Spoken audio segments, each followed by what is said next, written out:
որ այդ ձևի բանակ եք ունեցել։ Հիմա կառուցելով գնում ենք, ինչքան հնարավոր է։ Սա առաջինը։ Երկրորդը, ինչ ենք ուզում մենք։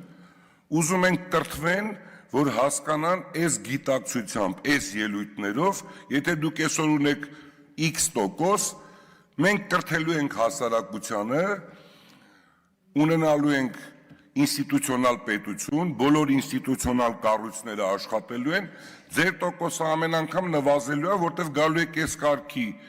կեղծ ելույթներ ունենաք, առանց հիմնավորման, մարդիկ էլ ձեզ ընդհանրապես ձայն չեն տալու։ Սա առաջինը։ Բայց մի ելույթ է եղել, որ ինձ շատ է դուր եկել, ուզում եմ դրա մասին խոսամ եւ մնացած մի քանի ելույթների պատասխանել եմ ուզում տամ։ Գառնիկ Դանելյանը եկավ, գյուղատնտեսությունից խոսեց, մասնագիտական թվեր ասեց, գործադիրը վաղը կպատասխանի իրան։ Էս է դասական ազգային ժողովը։ Հիմա գալիս է Տիկին Խամոյանը,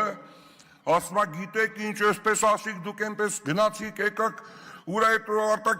արտաքին գործերի նախարարությունը Հայաստանի Հանրապետության արտաքին գերատեսչությունն է։ Բոլոր տեղեկությունը այլ երկրների հետ, այլ փաստաթղթերը, որը Հայաստանից դուրս կնքվում է արտաքին գործերի նախարարությունում։ Այդ ինչ արհամարհական վերաբերմունք է։ Թե պետքա տենց լրագրողական այս կամ այն կայքից մի հատ տեղեկություն վերցնեն ու հասարակությանը ասեն, նայեք էսա, տեսեք ինչ էին ասում, տեսեք։ Իսկ այդ ես կարող եմ հարց տալ Տիկին Խամոյանին, այդ երկրորդ եւ երրորդ նախագահան լավ ադրբեջաներն էին խոսում, Ադրբեջանի նախագահը հետ ժպտում էին։ Նա կարող եմ իմանալ, այդ ինչ էին խոսում։ Այդ ինչ ձև է, մի հատ էլ երկրի վարչապետին ասում, այդ ինչ էիք բանակցում։ Ես էլ ասում եմ, այդ որ ադրբեջաներն իրար հետ խոսում էին, հիմա թող բերեն ինչ են խոսացել ադրբեջաներն իրար հետ։ Երկրորդ եւ երրորդ նախագահան, երկուսն էլ ադրբեջաներն են խոսում։ Հիմա ես այդ հարցն եմ տալի Խամոյանին։ Մյուսը, պարոն Մինասյանը ստեղ չի։ Մեր գործընկեր պատգամավորն ասում է 143 միլիարդ ենք հավաքել։ Ձեր իշխանության ժամանակ, երբ որ դուք պաշտոն եք զբաղացել, բարձր պաշտոն եք ունեցել,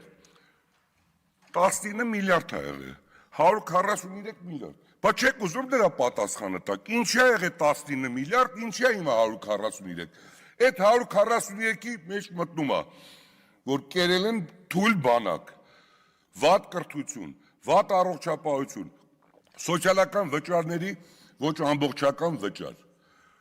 Կամ պարոն Ռոստոմյանը ասում է 133 տարվա ենք, մեր գործընկերն ասում է, բայց դուք Թիֆլիսում էիք, Հայաստանը ծանր վիճակում էր, ասում է, որտեղ պետք է լինի, պետք է գայեք Հայաստանի սահմանները պաշտպանեիք։ Հիմա դուք ինչու եք մեղադրում։ Մեղադրում եք, որ Գեղամ Մանուկյանը գնաց, ասում է 91 թվականից տարբեր իզվեստիայումով երբ ուզեցել է, ինչ հոդված ուզեցել է, տպել ատվեք, կարող է մեկս չենք գիտակցում դա։ Դե շատ լավ է, շատ ուրախ եմ, 91 թվականից, հարց եմ տալիս, ձեզ էլ պարոն Խաչատրյան, դուք շատ տաղանդավոր, գիտակից մարդիկ եք, 91 թվականից, ինչի միջազգային հանրությունը Ղարաբաղը չճանաչեց որպես պետություն կամ չճանաչեց որպես Հայաստանի մաս կամ չպաշտպանեց, որպեսզի նա այդպիսին լինի։ Թողել էին այլ երկրների քմաճույքին։ Այո, ու ձեզ մի բան էլ ասեմ, Սերյան Օհանյանը, ես կարծում եմ թույլ չի տա, որ չի ստի։ 90-ականներին էլ է մեր հաղթանակը պայմանավորված եղել այլ երկրների հետ։ Հիմիկվա պարտությունն էլ այլ երկրների հետ պայմանավորված։ Սա բոլորս լավ գիտակցել ենք, ես 90 թվականից, 91 թվականից ամեն ինչից ինչ որ աստիճան տեղեկացված եմ եղել եւ իմացել եմ, որ պահին ինչից են դժգոհ Հայաստանից, որ պահին ով ինչ է ուզում, գերտերությունները, որ պահին է սկսել ակտիվանալ գերտերությունների մասնակցությունը, բոլորս լավ գիտենք։ Զենք եք ուզում, չեն տալիս, զենք եք ուզում, պետքա կտան, այդ ով չգիտի, կամնեցել մի մեղադրում եք մեր ես հնարավորության սահմանափակ հնարավորություն ունեցող պետությունը, որ դեռ ձևավորված չի, ինստիտուտների 30 տարի մսխել ենք, չենք ստեղծել, ինչ պետք անենք, փոքր 3 միլիոնոց երկիրը, այդ ինչ պետք անենք, որ չենք կարողացել անել։ Եթե մարդը ասում է դիրքերը զիջի, դիրքերից դուրս եկեք, որպեսզի մեզ ավելի լավ հարվածեն։ Այն մյուսը չգիտեմ ինչ է անում, որ ATS-ները լավ աշխատեն։ Ինչ եք ուզում։ Հիմա մեր ուզածն ինչ է։ Մի բան կարող ենք անել։ Հզորացնել տնտեսությունը, ծնելիությունը։ Մի օր չեղա որ ասում եք ազգային բան ենք, կուսակցություն ենք։ Մի օր եղավ գաք ասեք ժողովուրդ խնդրում ենք մի երեխա ավել ունեցեք։ Այդ որ ասում ենք տնտեսություն, այդ նշանակում է բանակ, կրթություն, առողջապահություն, ծնելիություն, փող պետք է ունենաս, որ այդ ընտանիքը պահես, գումար, միջոց։ Բա ինչ է ձեր ուզածը, որ մենք ինչ կարգի երկիր ունենանք։ Մի օր ես չի եղել որ լսեմ, մեկը տասի որ եկեք ամեն ինչ անենք, որպեսզի եւ ծնելիությունը ավելանա, եւ աշխարհում որտեղ որ մարդը իրան իդենտիֆիկացնում է, նույնականացնում է որպես հայ մարդ, պայմաններ ստեղծենք, բերենք Հայաստան, որ Հայաստանում ոչ թե 3 միլիոն բնակչություն լինի, այլ 5 լինի, 6 լինի։ Չէ, այդպես բաներ չենք լսում։ Եկեք մի հատ ծրագիր գրեք, ես էլ կոչ կանեմ բոլոր հարուստ մարդկանց,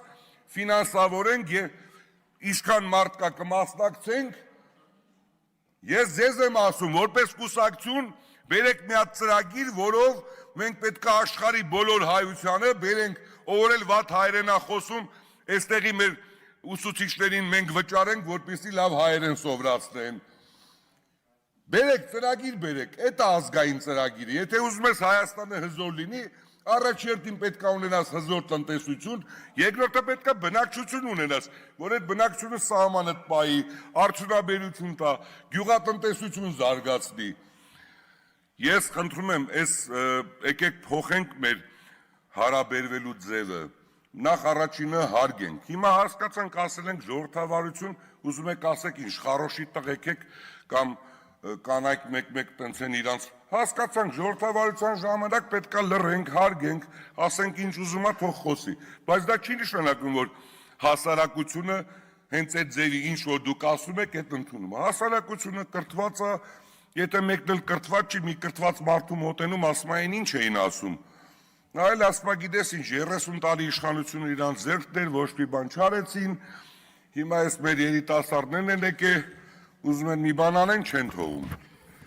Ես խնդրում եմ, եկեք նորմալ համագործակցենք, աշխատենք։ Ես ասեցի, շատ լավ ելույթ եք ունեցել, թող գյուղատնտեսության նախարարությունը ձեզ պատասխանի, դա դասական տարբերակը։ Լավ եք արել, ապրեք։ Ես շատ շնորհակալ եմ, շատ կուզենամ, որ բոլոր ոլորտների համար խոսեք, կուզենամ պարոն Խաչատրյանն էլ մի հատ ոլորտ գրկի ու գնա առաջ, ասի եկեք ես տանենք, զարգացնենք։